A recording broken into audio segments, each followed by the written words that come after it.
The World Ends With You is one of my favorite JRPGs from recent memory. It took full advantage of the hardware it was released on to combine gameplay and story in a way that I haven't seen been done since. Combine this with a slick and stylish art direction, killer soundtrack, and a cast of down-to-earth characters, and you've got yourself one of the best games on the Nintendo DS. Truly a one-of-a-kind experience. While The World Ends With You isn't the most popular Square Enix game, it does have a dedicated following. So much so that its spirit lived on through a couple of ports and a crossover with the Kingdom Hearts franchise. The game even received an anime adaptation last year, which was pretty well received as far as I could tell. But it's pretty clear that most of this stuff was done more so to buy time than anything, since the series was lacking in new and original content. The closest we got was the extra scenario included in the 2018 Final Remix port titled A New Day. A lot of people took notice in my video discussing Final Remix that I didn't elaborate much on this extra content. This is because, while it is nice to have some extra playtime, there wasn't a whole lot for me to talk about. This epilogue was more so focused on planting seeds for a potential sequel to expand upon, rather than being a complete narrative in its own right. We're introduced to a new character, are shown some pretty abstract imagery, and the chapter ends on a bit of a cliffhanger. While there are things to talk about, a lot of it would have been more so leaning on the speculation side, which isn't exactly something that I like doing. When all is said and done, A New Day was more so a teaser for things to come, and if I'm being honest, I was never one of those people pushing for this game to get a sequel. As much as I enjoy The World Ends With You, I would have been satisfied if this game was just a one-and-done sort of deal. I often compare this game to another one I like called Catherine. Both of these games are standalone experimental titles for their respective companies, and making sequels would run the risk of worsening their impact. In the case of The World Ends With You, while there was some room left open for expansion, it wasn't something that we needed to see. The game felt very conclusive, and the last thing I wanted was to see a potential sequel diminish what made the first game so special.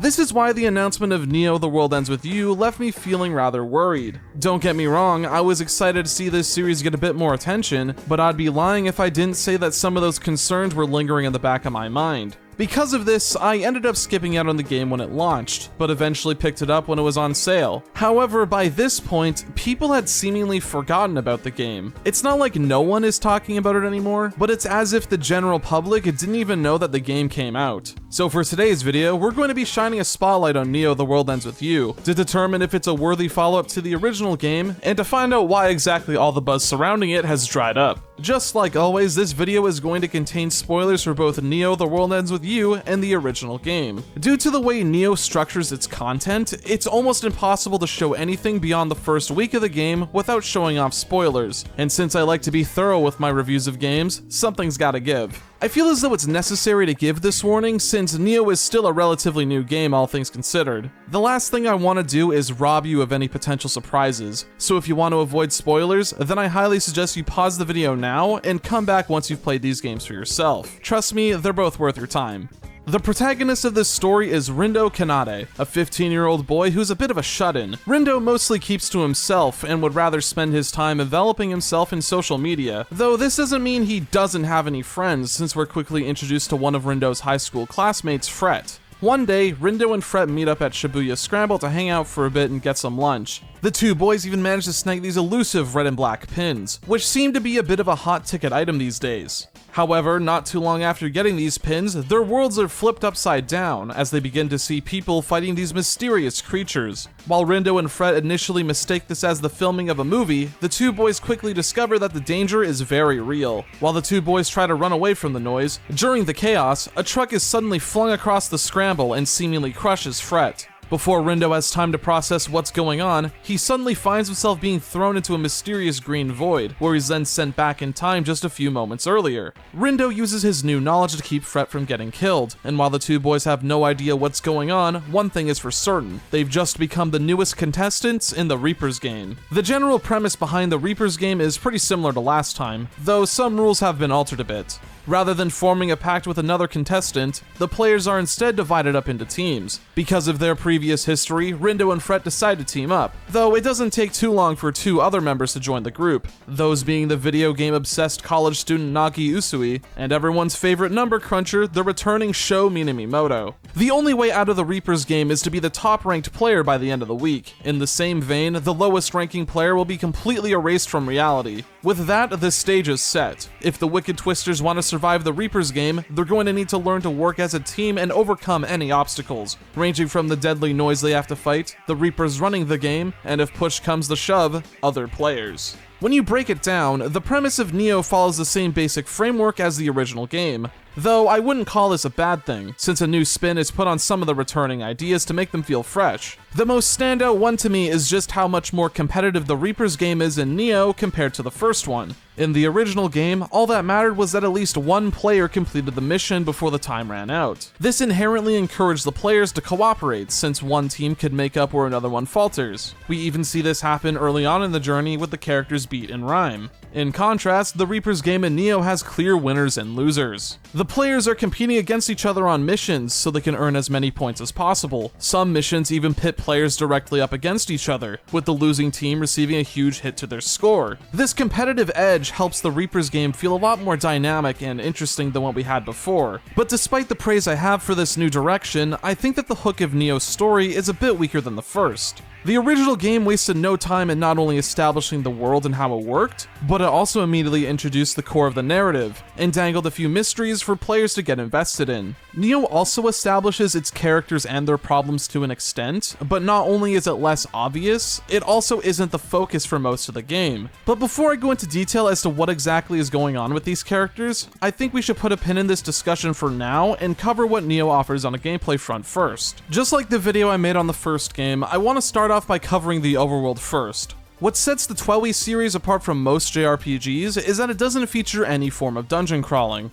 Instead, the entirety of Shibuya acts as the game's central map. Just like in the first game, the locations you have access to are limited depending on the current mission, with more unlocking as you progress through the story. Shibuya in Nioh feels a lot larger than it did in the original game, not just because of the change in perspective, but because you're allowed to visit optional locations more frequently this time around. Things aren't nearly as claustrophobic in Nioh, which I think is a change made for the better. In the original game, it sometimes felt as though where you could go and what you could do was too limited. If you weren't able to buy certain clothes or pins while visiting that area, there was a chance that you wouldn't be able to return to it for quite some time. While Nioh does this too to an extent, it isn't nearly as egregious as it could get in the original. In terms of mission structure and how you unlock new areas, things are very similar to the first game. While exploring, you'll occasionally bump into invisible walls guarded by Reapers and red hoodies. If you want to proceed further, then you're gonna have to fulfill their requests. These range from defeating a certain number of noise, decking out one party member in a specific clothing brand, collecting pins, and so on.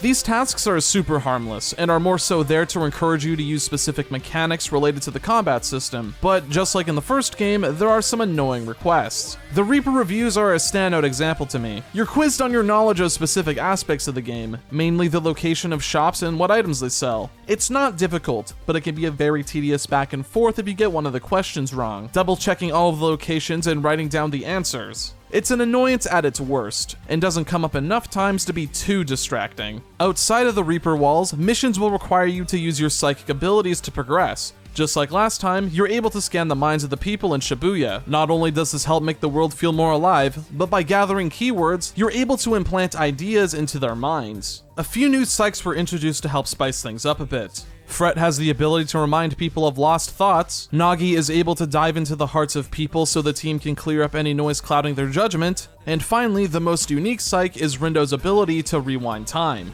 This triggers at specific points during the game's story, and lets the player travel back to the beginning of the day so they can change the outcome of certain events. The puzzles involving psychs are pretty on rails for the most part. There's usually only one correct solution to these problems, but that's not necessarily a bad thing in my eyes. You still need to explore these areas and gather the correct information, so you're still involved in the process. Ultimately, the psychs act as set dressing for inserting keys into locks, and while it isn't the most stimulating gameplay-wise, the implications these abilities have on the main story are where they shine the most. But enough about the overworld shit, let's start talking core combat mechanics. Nioh: The World Ends With You plays vastly different from the original game, though some of the core foundations still exist if you look hard enough. Just like in the first game, pins are the bread and butter of the game's combat system. Every pin comes with a different attack that can be performed by pressing the corresponding button. The type of attack will also be determined by said button. For example, the square button is used for projectile attacks, triangle is for up-close melee combos, the shoulder buttons are for charge-based attacks, and so on. Rather than using MP, pins function off of a cooldown system. A pin can only be used so many times in combat before it needs to recharge, and the reboot time varies between pins. Some of the more powerful attacks can only be used once or twice before needing to be rebooted. However, unlike the original game, pins will slowly recharge when not in use, so you don't have to drain it completely before it starts to reboot. The number of pins you can carry in your deck is determined by how many characters are in your party. For most of the game, you're stuck with 4 pin slots, but by the end of the journey, you're able to use up to 6 pins at any given time. You're technically in control of every party member at the same time, but the party member you directly control is determined by which pin was activated last. While switching characters is a bit jarring at first, it's something that you'll quickly grow adjusted to. There's a wide variety of pins for you to choose from in Nioh, and while there are only 6 different inputs for attacks, there are enough differences between pins to keep them feeling fresh. For example, mashing the triangle button with one pin might yield different results with another. While both of these pins fall into the archetype of dealing up-close damage, the attacks themselves are completely different in speed, power, number of hits, and recharge time. The same is true for a good majority of pins in the game. Of course, there are pins that are functionally identical to others, with the only difference being their elemental damage, but I still think there are enough unique pins to offset that.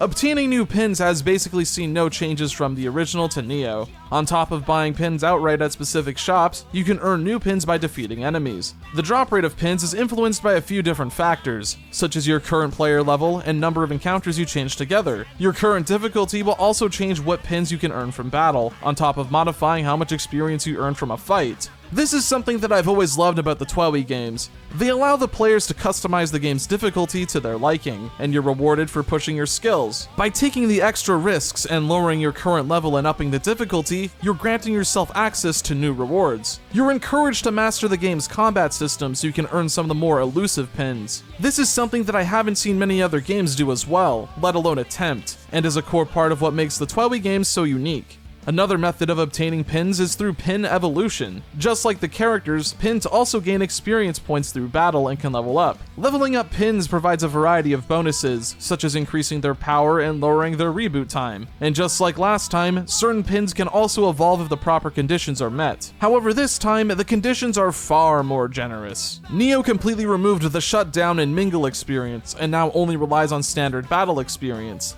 Thank God. I never cared much about pin evolution in the original game, since a lot of them could only be evolved through methods outside of battle. I'm not sure who thought that getting experience for not playing the game was a good idea, but I'm glad to see that it's gone. Sure, some pins in Nioh can only be evolved when being used by specific characters, but I'll take that any day over having to mess with a system clock to evolve pins. Since pins now use button inputs rather than motion controls or touchscreen gestures, you can now activate multiple pins at the same time. This is especially useful for charge-based pins, since you're still able to deal damage while preparing the attack. While you might think you'll be able to get away with just mashing all the buttons and hoping for the best, there are a few limitations in place to prevent you from doing that. For most of the game, you can't have 2 pins sharing the same input in your deck. Projectile-based attacks are usually on the square button, and without the proper upgrade, you can't have more than one character using them. How many Uber pins you place in your deck is also something you need to consider. Uber pins are especially powerful pins, but you're limited in how many you can equip.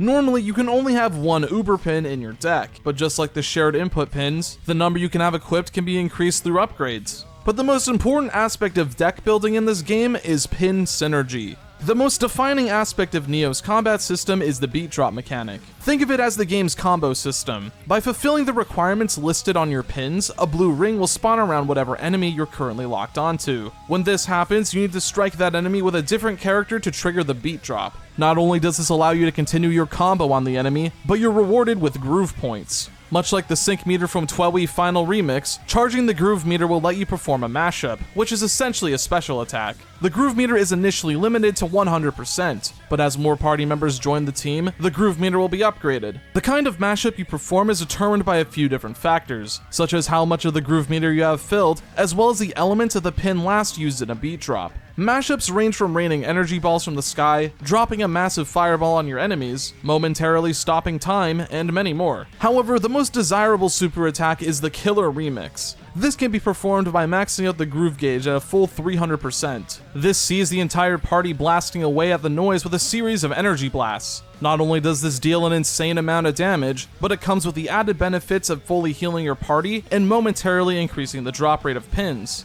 The beat drop mechanic is at the core of Nioh's gameplay. Mastering the game's combat system requires you to know how to properly take advantage of beat drops and how to quickly fill up the groove meter. A lot of thought needs to go into how you build your pin deck. Not only do you need to consider how useful a pin is on its own, but pin interaction plays a huge part in how it can be used in a fight. Some pins deal more damage to airborne enemies, so it would be a good idea to place a pin that specializes in launching enemies in your deck. Not only will this allow you to deal a lot of damage, but it's also a good opportunity to trigger some beat drops. I built my pin deck around this mechanic, and my combos would consist of me cycling through all of the different party members to keep the chain going. Even when you fully understand the mechanic, you still need to properly manage your pin charges so you're not left defenseless. Your attack timing even becomes an important factor later on in the game, since if you land a beat drop at just the right moment, you'll gain even more groove than you otherwise would've. When comparing the combat system of Nioh to the original game, it's easy to tell where their priorities lie. The original game was more so focused on getting the player to balance their attention between the two playable characters, while Nioh's combat is built around the game's combo system. Pin charge management is an integral part of the combat system, and you're heavily encouraged to build a pin deck with synergy. While this also applied somewhat to the iOS and Switch versions of the first game, it's a lot more pronounced here. The switch to 3D is also a major game changer, since the arena design and enemy elevation play a huge part in the game's combat. Some beat drops can only be triggered by launching enemies, or by throwing them against the walls of the arena. Being able to juggle enemies is also a good skill to have, since it allows you to lay on the damage without having to worry about getting blindsided by a different enemy. Nioh The World Ends With You has a much easier learning curve than the original game had. This is mostly because it's a lot easier to immediately tell what the game expects out of the player in terms of combat. The original game had a lot of different systems for you to consider that all played an integral part in battle. Nioh, in comparison, builds its battle system around one specific mechanic, and only adds to it as the game progresses. But it can be argued that it takes too long for every element of the combat system to be established. The big one for me is that you're stuck to using only 4 pins in your deck for 2/3 of the game. Your deck capacity is related to how many current members are in the group, and it takes until near the end of the second week for those numbers to start increasing. Hell, you don't even get the last party member until the 5th day of the 3rd week, and by that point, you're already at the final stretch of the journey. Compare this to the original game, where you had access to all 6 pin slots at around the halfway point, and it's not as if the game stopped introducing new ideas there either, since Neku's different partners kept the player on their toes. Part of me feels as though Nioh is pulling its punches, holding itself back as to not intimidate potential newcomers. This is probably why the new social network system feels as strange as it does. The social network acts as a skill tree of sorts.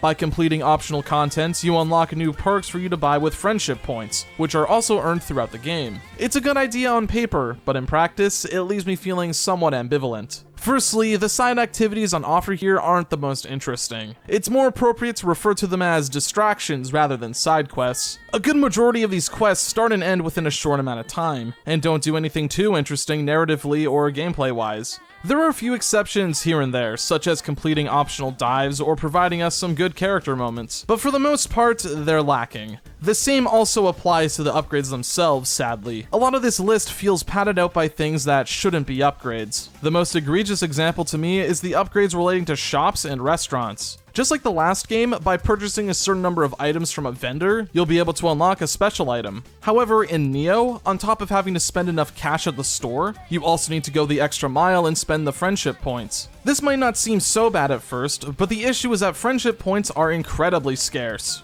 There's a finite number of them throughout the game, and while there are enough to buy every upgrade, I found myself reluctant to spend any of them on these seemingly useless perks. Instead, I would opt to skip out on those upgrades and instead save my friendship points for the more interesting ones, such as unlocking the advanced beat drop mechanic, increasing the number of noise I could chain together for an encounter, and allowing multiple pins of the same input to be equipped. Those are the kind of upgrades that I enjoy, since it allows you to play the game in a different way. But other than those few exceptions, a lot of the upgrades on the social network feel rather pointless. I struggle to say whether or not the social network is better than the sticker system from the first game. I overall felt as though the stickers provided much more impact, but that could just be confirmation bias on my end. It's also a lot easier to miss upgrades in the original game if you don't know when or where stickers become available. If there's something I can compliment about the social network in Neo, is that it's very easy to navigate, and it's clear when new upgrades become available. Ultimately, whatever system you like more comes down to preference, but I'm not too hot on either if I'm being honest.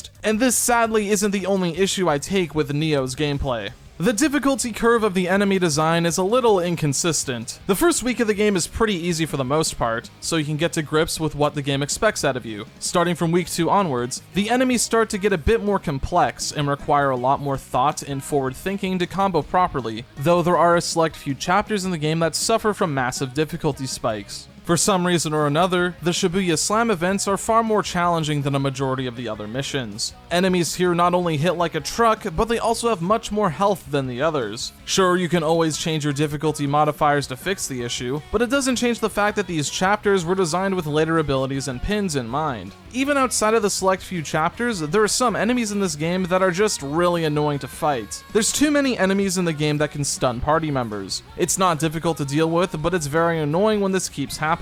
I also found myself taking damage from enemies off screen more times than I was comfortable with. This wasn't an issue in the original game since you always had a view of the entire arena. Enemies would even flash white before attacking, giving the player enough time to recognize the warning and react appropriately. While this visual cue still exists in Neo, there were a lot of times where I took cheap damage from an enemy that I literally could not see, which felt like a bit of an oversight. But this doesn't even compare to what I think is the worst design choice in the combat. The chameleon noise is without a doubt the worst enemy in the game. The main gimmick is that this noise is able to turn invisible for a limited time. This shit was so annoying to fight, since it completely breaks the flow of combat. When this happens, not only does this break your lock-on, but the enemy also becomes invulnerable to attacks. The only thing you can do is sit there and wait for the chameleon to attack you, but if you miss that opportunity, it'll just go invisible again. Without a doubt, the worst enemy in the game. It wasn't fun to fight at all. The last thing that bothered me about the combat system was the camera, more so the lock-on.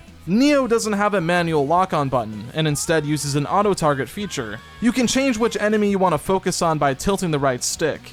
This is fine on its own, but the issue is that there's no way to disengage the lock-on or even rotate the camera mid-battle. The battles in Neo can get pretty hectic, and there's no way to adjust the camera without switching who you're locked onto. This can lead to you potentially dropping combos since you wanted to get a better view of the action. It's something that I got used to pretty quickly, but because there isn't any camera control, there were some points where the game struggled to keep up. Fighting enemies in the corner can sometimes lead to you getting a bad angle. Combine this with the enemies occasionally taking shots at you off screen, and you can see why this is an issue. This could have easily been fixed with the inclusion of a free cam option. Maybe allow the player to freely rotate the camera around a locked on enemy by clicking the right stick. That way you'll be able to keep your characters focused on a target while also letting you survey your surroundings. The combat of Neo is very solid as a whole, and is much more accessible than the previous game. It offers a different flavor of the pin system that might jive with some people more than the last one, since you no longer have to deal with motion controls. The core combat mechanics are solid, there's a decent selection of pins to experiment with,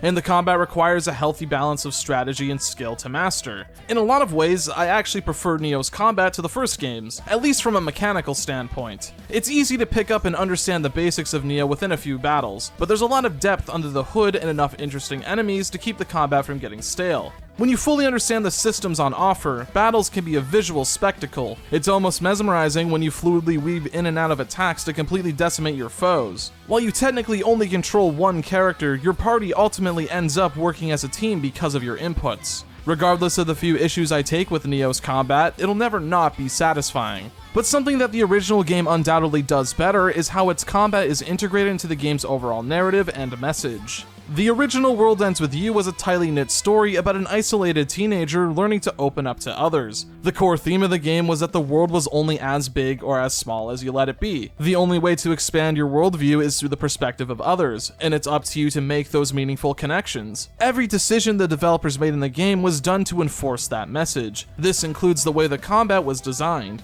While controlling two characters at the same time is very unconventional, this was done to help you embody Neku's character. Your initial instinct is to only pay attention to what happens on the bottom screen. Using the stylus to move around and perform attacks comes very naturally, and most of the customization revolves around building pin decks for Neku specifically. But that doesn't mean you can neglect your partner, since their health bar is connected to yours. Even if you play perfectly on the bottom screen, if your partner takes too much damage, you'll still lose the fight. You might even end up building some resentment towards your partner because of this, and view them as an anchor weighing you down. However, the more you play the game, the easier it gets to manage both characters. As Neku starts to open up to his partners in the story, you, the player, are starting to learn to cooperate with them in gameplay. Getting used to controlling both characters is one thing, but the real challenge comes from effectively using the extra mechanics, such as the light puck multiplier and super attacks. This is how you properly integrate the story into the gameplay, not holding up on the analog stick while characters spout dialogue at each other, but designing the core gameplay experience around the story's central theme. Admittedly, this is lost somewhat in the iOS and Switch port of the game, since the battle system was altered to be on one screen. While having synergy with your partner plays a large part in the combat system of Final Remix, it comes across a lot better in the DS version, on top of just being more unique. Neo's combat system, while mechanically fulfilling, doesn't represent Rindo's character arc in the same way that the original game did for Neku. While Neo's story does have a focus on teamwork and cooperation, it's also interested in tackling ideas other than that. Sure, some of the gameplay mechanics are reflective of what the new characters are going through, but the core battle system more so carries on the torch from the original game rather than reflecting the new themes. Don't get me wrong, I'm not saying that this makes Neo's combat worse, it's still plenty of fun to play. I'm more so saying that the originals was a lot more deliberate, and as a result, I'm probably gonna remember it more. Alright, I think I've been teasing it long enough. I believe it's time that we fully dive into the world and characters, don't you think? As a reminder, there are going to be full plot spoilers from here on out. If you haven't played Neo The World Ends With You yet and are interested in trying it out, then I highly suggest you stop watching the video now and come back once you've played the game for yourself. I know that it might seem a bit silly to give a warning after all the footage that's been shown, but trust me, there's still plenty of things to talk about that I haven't mentioned yet.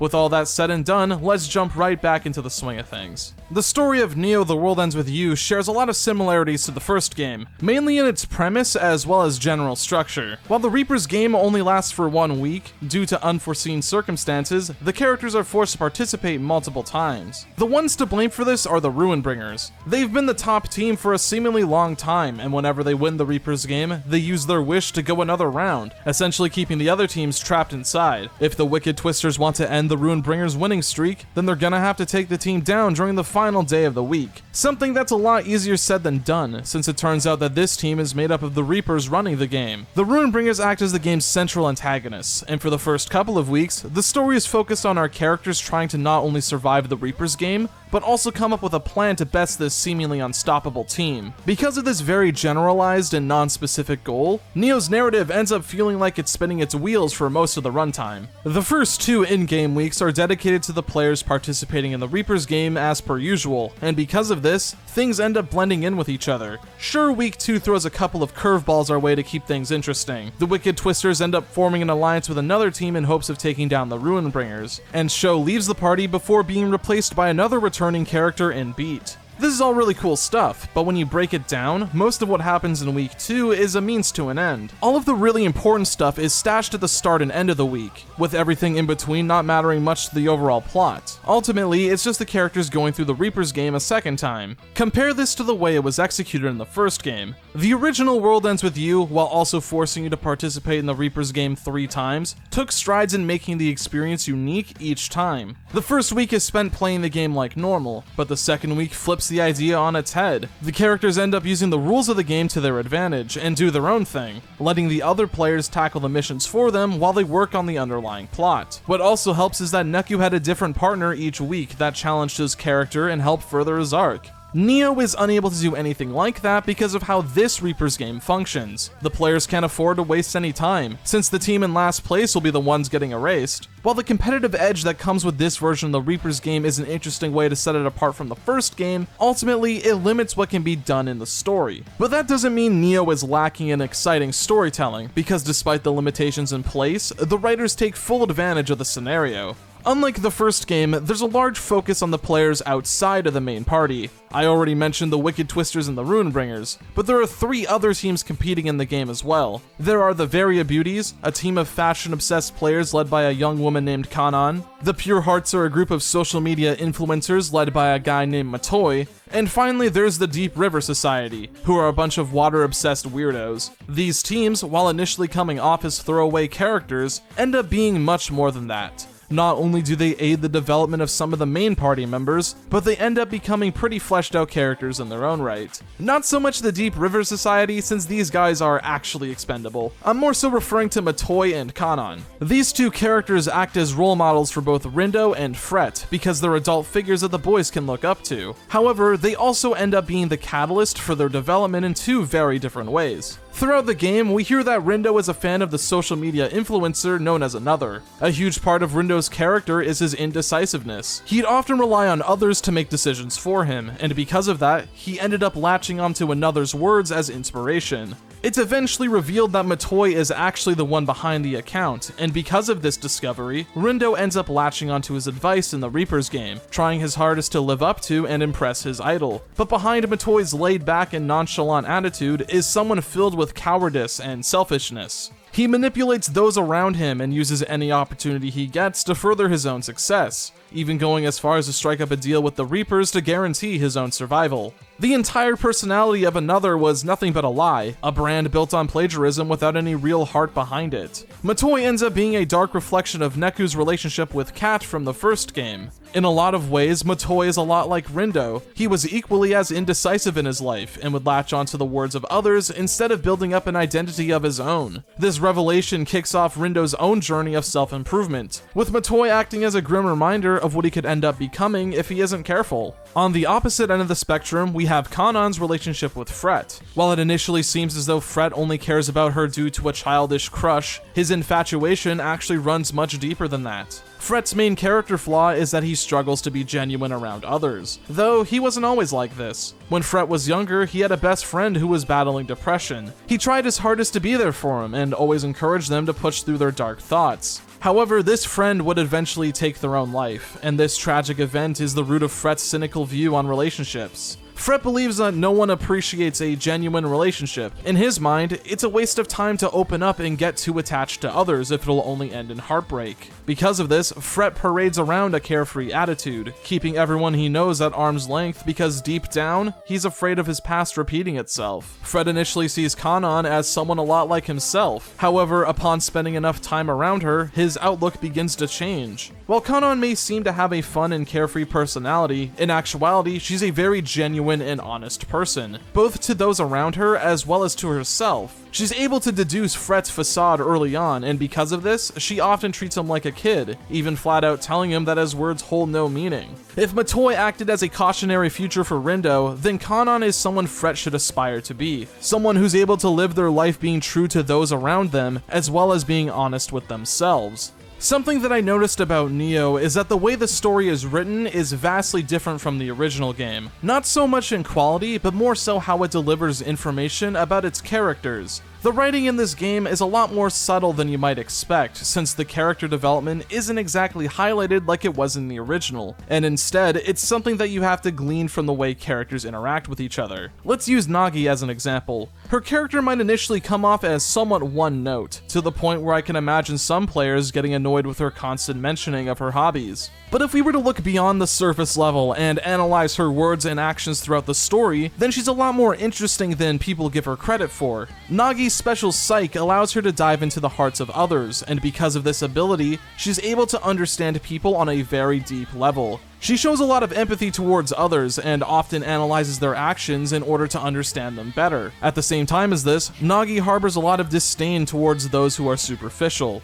This leads her to acting cold and dismissive towards Fret throughout most of the game. In the moment, it might only seem as though she gets easily annoyed by him, but in hindsight, this is a great piece of foreshadowing. Fret's entire personal struggle is that he's afraid of being genuine around others. It's a facade that he keeps up for most of the game. However, if you pay close enough attention to his interactions with Rindo, you'll see that cracks start to form during week 2 since he's fed up with Rindo's lack of assertion. Nagi's interactions with Fret take on a whole new meaning when you keep this information in mind, and it goes a long way in fleshing out her character. Sure, Nagi doesn't go through a grand character arc like some of the other cast members, but she does grow throughout the story. She learns how to communicate her feelings better, and her friendship with Fret improves throughout the game, especially once she learns that his disingenuous facade was more so a coping mechanism than anything. It's because of stuff like this that I can't agree with the statement that Neo's characters are underdeveloped. It's just done in a different way than previously.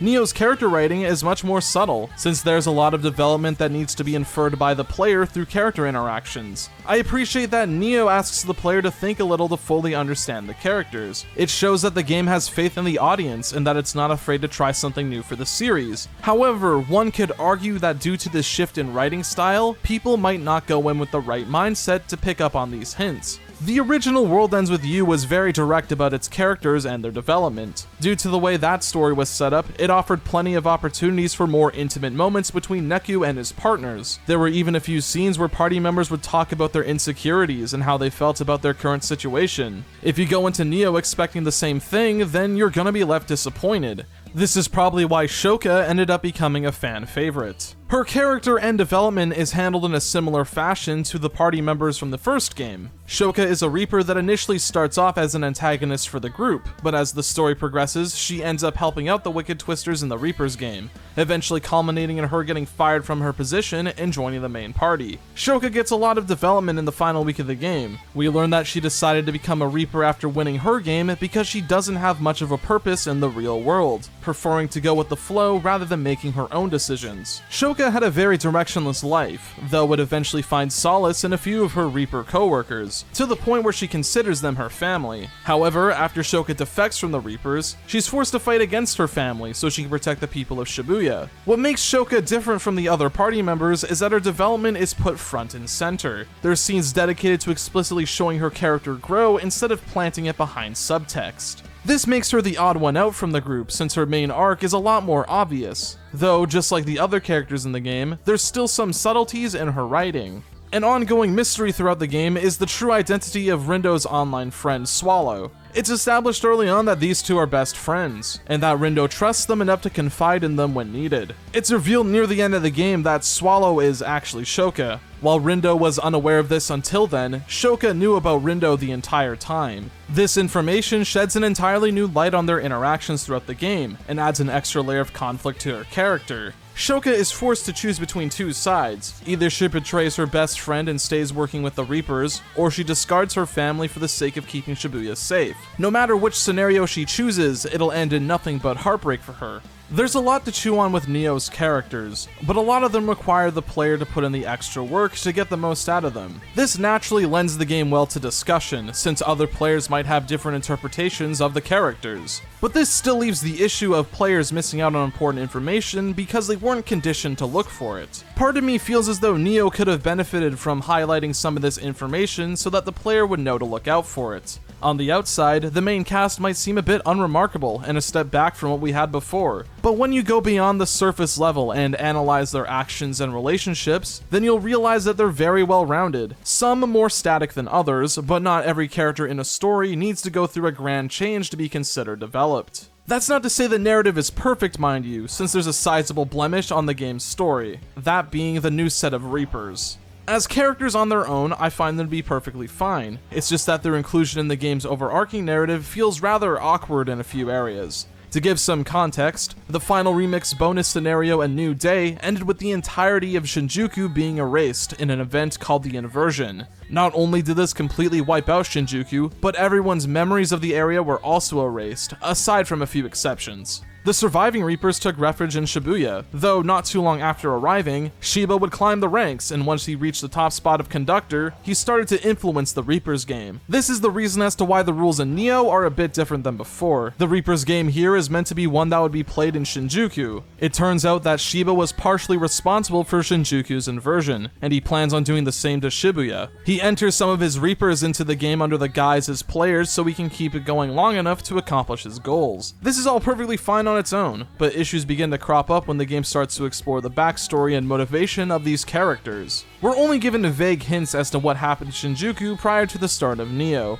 Any explanations we do get are kept intentionally brief. almost as if the writers expected us to already know this information. The characters and events that were teased in A New Day end up being haphazardly included in Neo's story, and it sticks out like a sore thumb. Tsugumi, for example, plays a rather small role in this story, and feels more like a plot device rather than a fleshed out character. Sure, she's a member of the Ruinbringers and is the one providing the visions of the future to Rindo, but we don't get to see much of her character beyond her role in the story. The game acts as though it's a twist when it's revealed that her soul's been trapped in her Mr. Mew doll, but it ends up ringing hollow since we don't know anything about her character beforehand. It's not satisfying to see her fully restored at the end of the game because I have no real reason to care about this character. The Reaper Coco also falls into this trap. She was portrayed as an antagonist in A New Day, even going as far as to kill Neku at the end of that scenario's story, and is the one responsible for reviving Sho. This is why it's weird to see her and Neku act all buddy-buddy in Neo. I genuinely thought he was being mind-controlled by her because of the way she was portrayed previously, but no, it turns out that in between the events of the original game and Neo, the two made up and are friends now.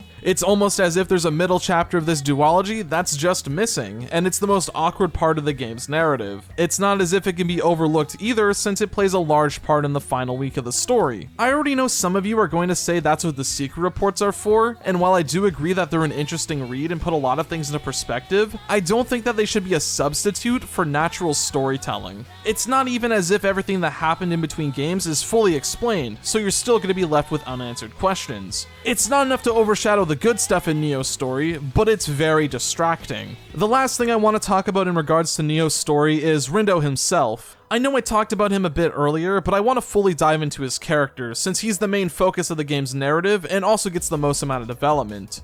Rindo is defined by two character flaws, those being his unwillingness to take responsibility and his indecisiveness. However, it's the latter that the game spends the most amount of time on. We don't know a whole lot about Rindo's life prior to the events of Neo, but the game establishes that he struggles to make his own decisions in life. Because of this, he's very quick to rely on others to make those choices for him, and forego the responsibility that comes with decision making. But when Rindo joins the Reaper's game, he's forced out of his comfort zone. He's appointed captain of the Wicked Twisters, and with that position comes the expectations to lead his team to victory. Rindo's natural instinct is to fall back on old habits. He's reluctant to share his opinions with his teammates, and even attempts to resolve himself of any responsibility, blaming Fret for getting him stuck in the Reaper's game. But above all else, Rindo becomes overly reliant on Sho to carry him through the week. Something that I enjoy about the returning characters in Neo is that they're used to enhance Rindo's character arc rather than overshadow it. The old cast is treated as living legends by both Reapers and other players.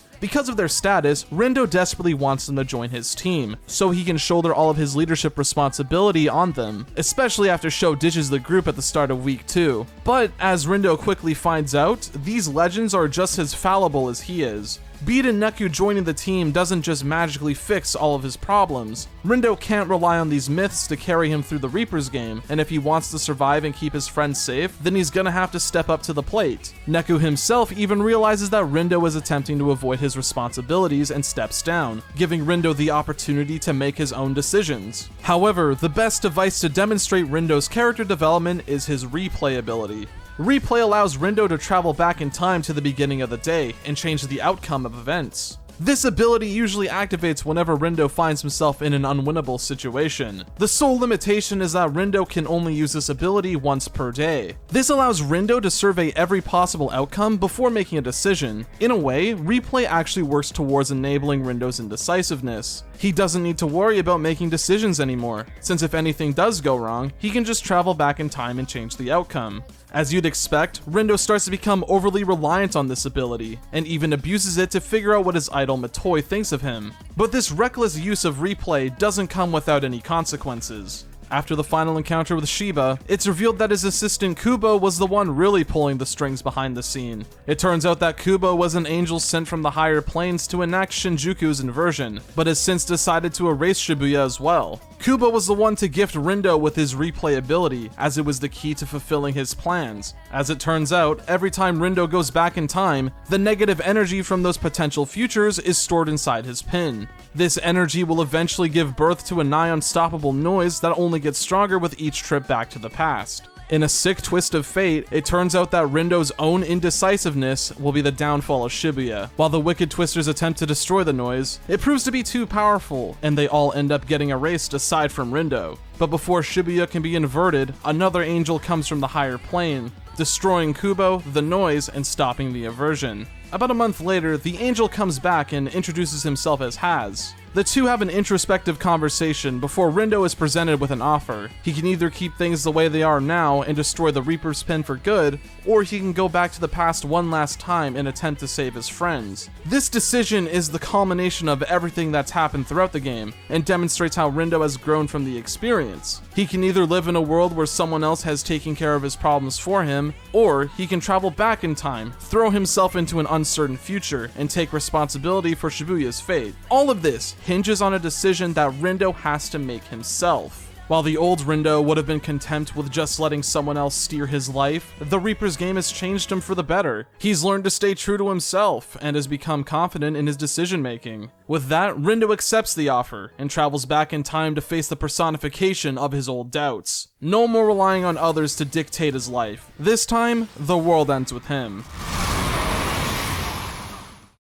Neo: The World Ends With You has become one of my favorite games in the past few years. I wish I played it back when it first came out, since any doubts I had about it being an unnecessary sequel have been firmly squashed. Sure, there were some parts of the story that fell a bit flat for me. The inclusion of elements from A New Day felt a bit rocky, which sadly had an impact on the Shinjuku Reapers as a whole. I was left wanting more with some of the explanations given to me, and while the secret reports did help mend this a little bit, I still find it to be somewhat distracting. I hope that we get to see more of these characters in the future though, since it's pretty clear that the Shinjuku storyline isn't quite done just yet. Neo's pacing is also something that might be a bit tough for people to swallow. The story is much longer than the originals, and is a bit of a slow burn. It takes a bit for things to get going, but once Neo starts, it doesn't let up until the ending. The last few days in particular are among some of the best the game has to offer, and the ending was well worth any of the low points for me. What also helps is that Neo is just a fun game to play. The combat system offers a new spin on familiar ideas, while still feeling like a TWEWY game. The larger emphasis on combos and pin synergy feels like a natural evolution of what Final Remix was trying to do on the Switch. Sure, there's some janky aspects to the execution, but for the series' first crack at a 3D combat system, I think it turned out rather well. While I still prefer the original game's battle system when all's said and done, I can totally see why someone would prefer what this game offers instead. It's a lot more accessible for starters, you don't need to worry about touchscreen gimmicks or motion controls for combat, and the learning curve isn't nearly as steep.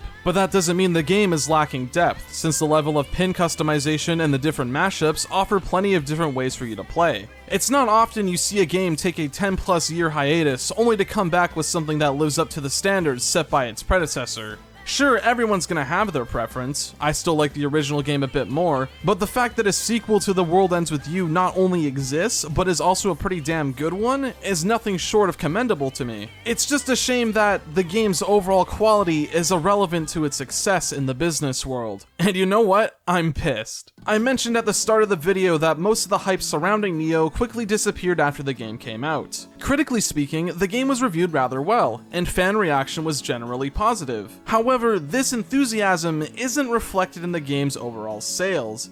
At least that's what Square Enix says, since according to their November 2021 financial report, Neo failed to meet sales expectations. While it's true that Square has had unrealistic expectations for their games in the past, mainly with the 2013 Tomb Raider reboot, but even if we take this into consideration, it doesn't seem as though many people played Neo anyway. Some people have put the blame on the game's marketing, since outside of Japan, the game received next to no attention from Square, even skipping out on events such as E3 and Nintendo Direct. It's possible that they relied too heavily on word of mouth, and thought that the few trailers we got online were enough to get people excited. You know it's rough when fucking Balan Wonderworld of all things got far more attention from the company. Another theory I hear is that the game failed because of its localization, though I don't find this to be a very believable answer, since most of the people making this claim haven't even played the game, or are just taking cutscenes out of context to support their argument. I don't want to dive too deep into that conversation since it's a pretty messy topic,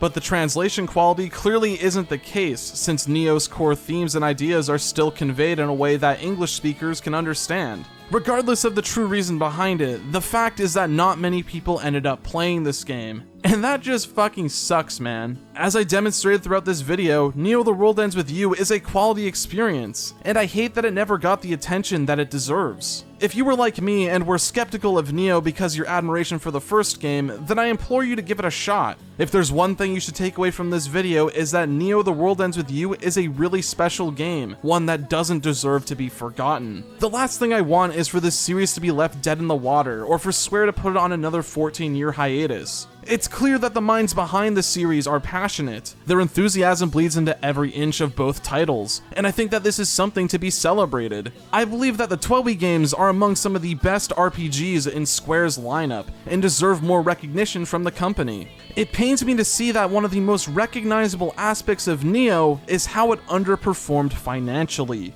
Though part of me still holds out that this story will have a happy ending. While the TWEWY fanbase isn't huge, it's filled with some very passionate people that are making it loud and clear that there is interest in this series, and I hope I was able to contribute in getting the word out in some way. But if things really were to end here, I'm at the very least glad that we went out with a bang. It was nice getting a chance to walk around Shibuya again, seeing some old faces, meeting some new people, and while it seems as though Square has all but abandoned this game, I know for a fact that Neo The World Ends With You won't be forgotten by me. Hey everyone, thanks for watching. I'd like to give a special shout out to all of my channel supporters whose names are on screen now. It's because of these lovely people that I'm able to make videos at the pace I do currently. These videos take a while to make, so if you're at all interested in helping out and donating, you can do so through my Patreon or channel memberships. I have a few things I can offer in return, such as early video access, a special Discord role, and even some behind-the-scenes content on occasion. Every donation helps, and if the rewards I mentioned sound interesting to you, then you can find out more by following the links in the description. I'd also like to give a special thanks to Josh from Trash or Treasure for editing this video. He did a great job, and I highly suggest you go to his channel and show him some support. You can find a link to it in the description. In terms of future projects, the next video is going to be on Soul Hackers 2. I'm currently in the process of writing the script for that video, so hopefully I'll be able to get it out sooner than later. But other than that, the rest of the videos for this year have basically been locked in at this point. While I don't exactly want to say what they are now, I'm sure you'll all enjoy what I have coming up. I'm very excited to work on my big video for this year especially, since it's been a heavily requested one. If you want to stay up to date with that and other upcoming videos, then I encourage you to join my Discord server. You can find a link to that in the description below. Once again, I'd like to thank you all so much for watching, and I hope to see you all next time.